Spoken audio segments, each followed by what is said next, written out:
Howdy, folks. It is Dr. Jeff Camarda. Today is Monday, August 2nd. I'm filling in for Troy, who is taking a personal day today with his family. And it's happy we're very, very excited to be back. Kim, Dylan, Dante, and I have been vacationing upstate New York for a couple of weeks, and also New Jersey and Connecticut. Saw some friends. Of course, we're always in touch and plugged in and responsive as needed, but it's nice to be back to work full time. So this may be a little bit choppy. I don't have Troy's skill with plowing through the technical results. But the first thing that I should share with you is that the U.S. stock market, the U.S. Bull Bear Indicator, remains in the cyclical bull territory, which means it's a bull market, and we can expect some further upside, hopefully for a long, long time.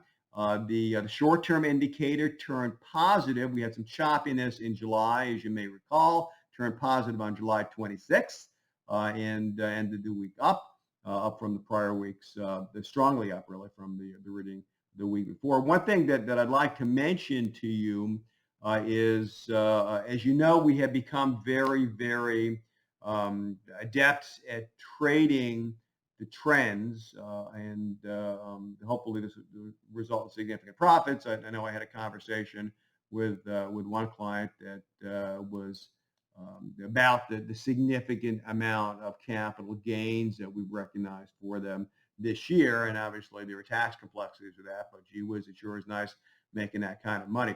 But one significant change that we made, and fairly surgically, was in response to our read that the trend for small cap stocks had pretty much petered out and was going the other way. Large cap stocks, particularly large cap value stocks, looked much more attractive.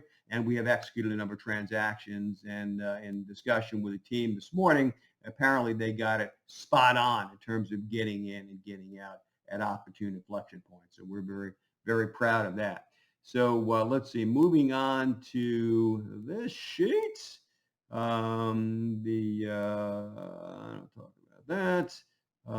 Again, U.S. markets and continue to appear to be attractive. The trend is very much positive.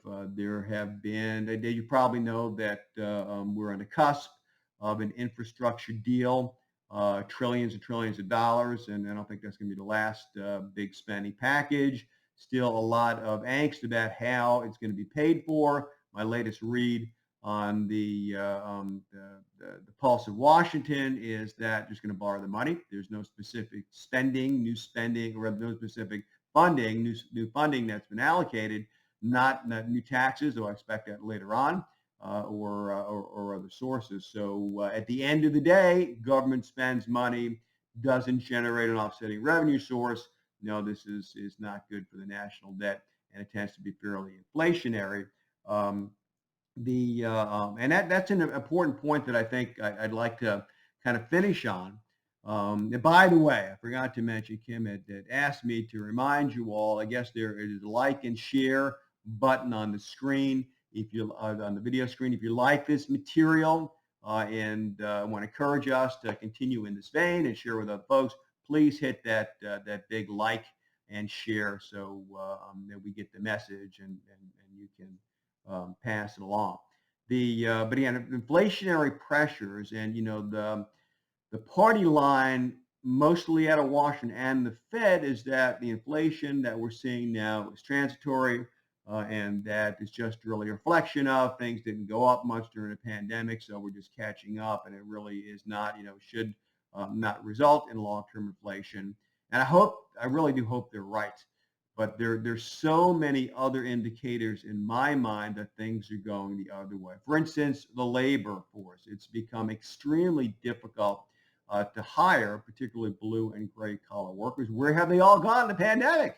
Many are home collecting government benefits, I'm sure, and even if it's less than what they were making, if you don't have to work, that's going to changes the calculus. Gee whiz, that's not as much money, but I don't have to do anything. Maybe that's, suits my lifestyle better. But certainly that's not the case for all of them, or even most of them, I hope. So where have they all gone? As we travel through the Northeast, it's amazing how empty the hotels were of staff people. And they say they just can't find it. Some are importing out of, non-U.S. workers. So, where have these folks gone? The short of it is that wage pressures are building. There was a piece in the Wall Street Journal last night, I think, that had a lot of hiring bonuses in order to induce people to come to work, to work, for whatever jobs. And not only are they having to offer bonuses, but they're having to offer retention bonuses to their existing employees, not only so they don't go looking, and also they don't feel slighted, right? Well, you're paying a new person more than you're paying me, and I stuck around. So, these are not good things from the an inflationary standpoint. And inflation, as I understand it, is really a behavioral phenomenon. And what do I mean by that?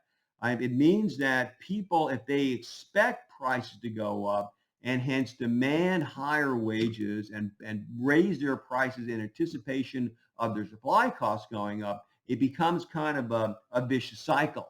And that's, really what causes it. And I got to tell you, there are a lot of indications, particularly in the labor force and also in the price of goods and services. Joyce, who's a fellow Costco shopper, said, gee whiz, I could swear the prices have gone up and the packages are getting smaller.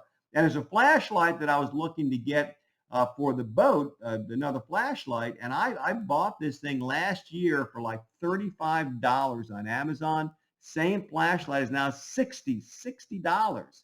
And that's not a nominal increase of 2, 3, 4, 5%. That's, a whopping jump. So I still think that this is going to be a significant problem.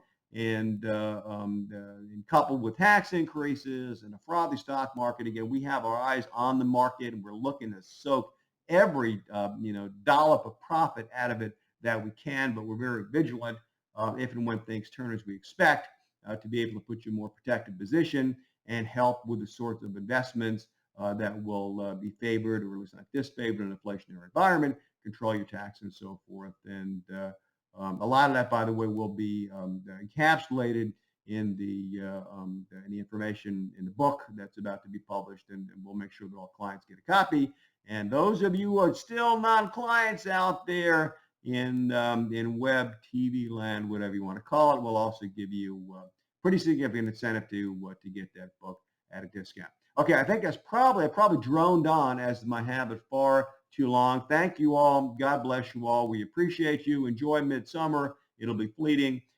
Labor Day is right around the corner here. And lest Kimberly chastise me yet again, please, please, please, if you liked, or if you didn't dislike this video, hit that like and share button and let us know what you think. And I think that'll be it for now. Until next week, if Troy lets me. If not, you'll see Troy again. God bless you all. Go forth in wealth. And this is Dr. Jeff Camarda signing off. Bye-bye.